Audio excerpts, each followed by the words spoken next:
I sat alone in my apartment the night after my grandfather's funeral, holding a letter he had written just for me.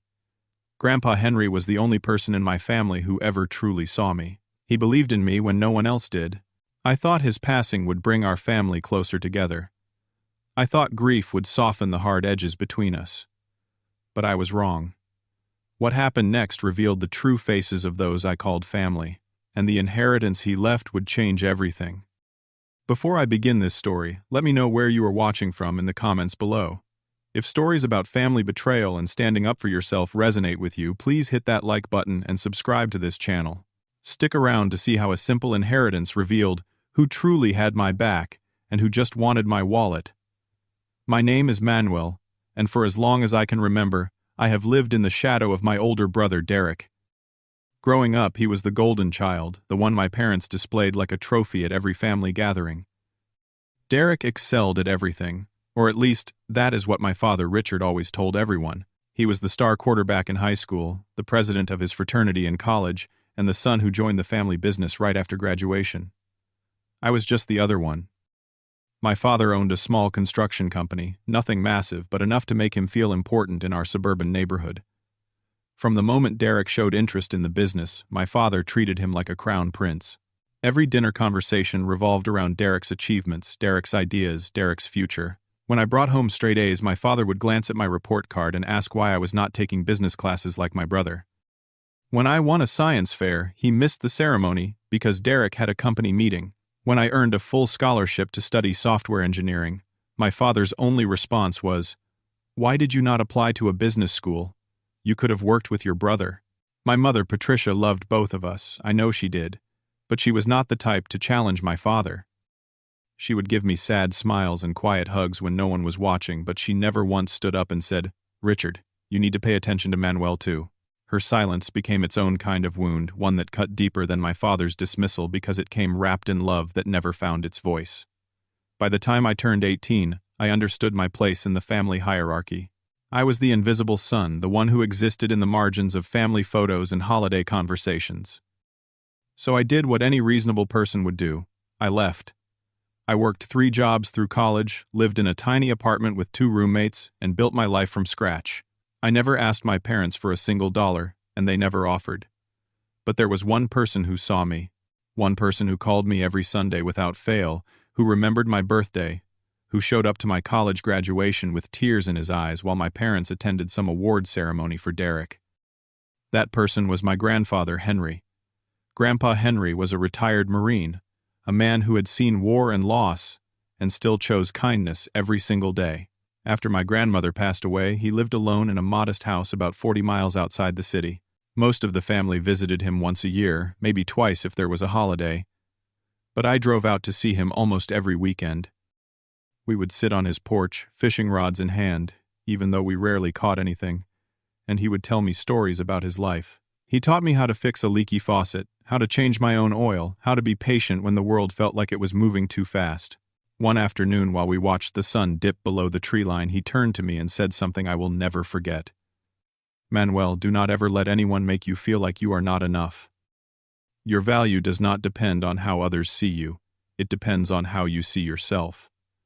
I did not fully understand those words at the time, but I would come to understand them later, in ways I never expected. Grandpa Henry passed away on a Tuesday morning in March. He went peacefully in his sleep, the doctor said. 84 years old, a life well lived. I was the one who found him. I had driven out that morning because he had not answered my calls the day before, and something in my gut told me to check on him. When I walked into his bedroom and saw him lying there still and silent, I felt a part of myself collapse. The one person who had always believed in me was gone. The funeral was held that Saturday. My parents came, of course, along with Derek and his fiancée Amanda. There were cousins and aunts and uncles I barely recognized, all gathered in a church that Grandpa Henry had attended every Sunday for 50 years. I sat in the front row numb while the pastor spoke about a man he clearly did not know as well as I did. Derek checked his phone twice during the eulogy. Amanda whispered something to him and they both smiled. My father stared straight ahead with the expression of a man fulfilling an obligation. Only my mother seemed genuinely sad, dabbing at her eyes with a tissue. 3 days after the funeral, we gathered at a lawyer's office for the reading of the will. I expected nothing. Grandpa Henry lived simply, and I assumed whatever he had would be divided equally among his children and grandchildren. But when the lawyer began reading, the room went silent in a way that made my skin prickle. To my grandson Manuel, I leave my house located at 1422 Maple Ridge Road, my savings account containing $120,000, and my collection of antique watches. The lawyer paused, looking at the document. Mr. Henry included a personal note. He wrote, "For Manuel, the grandson who stayed by my side not because of what I had but because of who I was. You were there when no one else was. This is my thank you." I could not breathe. I looked up and saw Derek's face twisted with disbelief. My father's jaw had gone rigid, his hands gripping the armrests of his chair. Amanda was staring at me like I had stolen something from her. Even my mother looked shocked, though she quickly masked it. The house alone was worth around $350,000. Combined with the savings and the watch collection, my grandfather had left me nearly $500,000. To a 28-year-old software engineer who had spent his entire adult life scraping by, it felt like a fortune. But more than the money, it was the words that destroyed me. He had noticed. He had seen me. And now he was gone. The first call came 3 days later. Derek's name flashed on my phone screen, and against my better judgment I answered. "Manuel, buddy, how are you holding up?" His voice was smooth, practiced the same tone he used when he wanted something from clients at work. "I am managing," I said carefully. "Listen, I have been thinking about you a lot. This whole situation with Grandpa's will, it is a lot to process." He paused, and I could hear Amanda saying something in the background.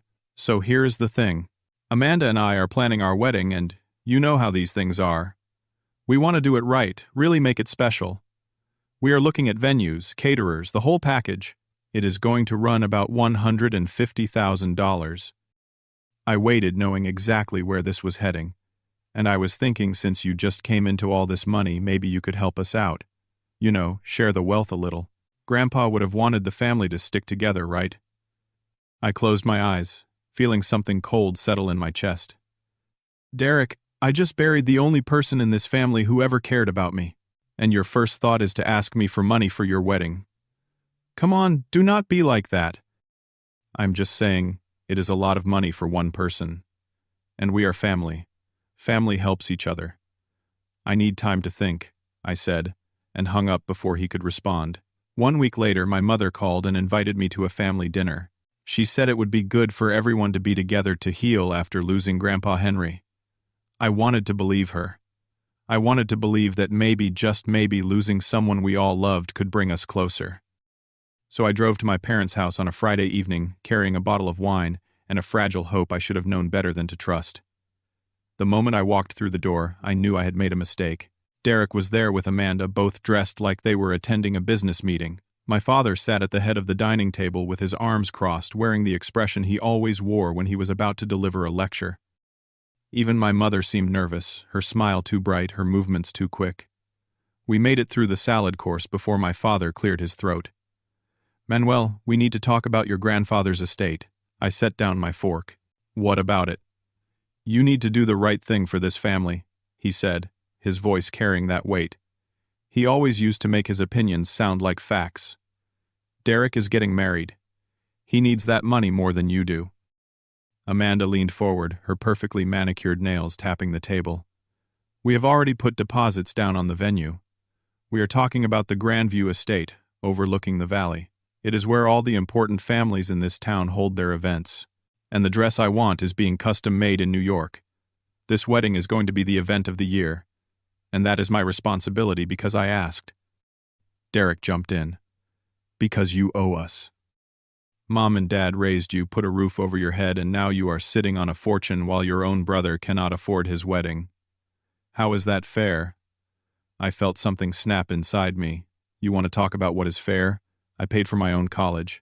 I paid for my own apartment. I have not taken a single dollar from this family since I was 18 years old. Meanwhile, you have been working at Dad's company, living in a house Dad helped you buy, and now you are telling me I owe you money for a wedding. I was not even invited to help plan." The table went silent. Amanda's face reddened. Derek's jaw tightened in a way that reminded me uncomfortably of our father. My mother finally spoke, her voice barely above a whisper. "Manuel, please. Can we not just keep the peace?" I looked at her, at the woman who had never once defended me, who had watched me be overlooked and dismissed for 28 years and never said a word. "Mom, I love you, but keeping the peace is not the same thing as doing the right thing." I left before dessert was served. After that dinner, the pressure became relentless. Derek called or texted every day, his tone shifting from pleading to threatening. He said he would contest the will. He said he would tell everyone in the family that I had manipulated Grandpa Henry in his final years. He said I would regret this. Amanda took to social media, posting cryptic messages about toxic family members and the pain of being betrayed by people you trusted. She never used my name, but everyone who knew us understood exactly who she was talking about. I started getting calls from relatives I had not spoken to in years, all of them suggesting I should be more generous, more understanding, more willing to share. My father sent me a 3-page email listing everything he claimed to have sacrificed for me over the years. I read it twice, then pulled up my own records. Every tuition payment, every rent check, every grocery bill from my college years was documented. He had not paid for any of it. Not a single dollar.